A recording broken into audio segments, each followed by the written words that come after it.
Visibility is up there. As long as you're on the beach, it's fine. მოკლედ ამბავი ასეთი არის, NASA-ს ხომალდი არ გაუშვია დედამიწიდან. ლამის იმ წლიდან, კერდა ზუსტად იმ წლიდან, როდესაც წავიდნენ მთვარეზე.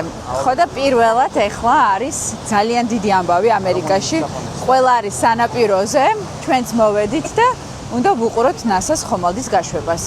იმედი მაქვს ყველაფერი კარგად ჩაივრის და თქვენც იქნებით თანამონაწილეები. ჩვენგან 3 საათის დაშორებით არის რეალურად ის გასაშვები ადგილი და თან ძალიან დიდი რიგებია, დილიდან ემზადება ხალხი და იქ ჩერდება. ჩვენ მოვედით ფამბიჩის სანაპიროზე და აქედან უნდა უყუროთ ხომალდის გაშვებას. იმედი მაქვს რომ რაღაცა მაინც გამოჩნდება და დავიჭერ და გაჩვენებთ.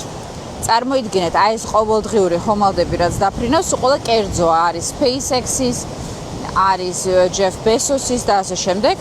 NASA-ს ოფიციალურად ხომალდი არ გაუშვია. ბევრი წელია და დღეს და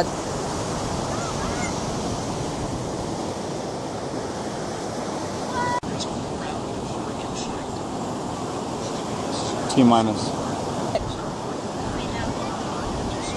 დარჩა წამები, მთელი სანაპირო არის სავსე, ყველა ელოდება წამებს ვითვლით და ნახავთ პირველად ამდენი წლის განმავლობაში NASA-ს გაშვებულ ხომალდს და თქვენც ნახავთ ჩვენთან ერთად.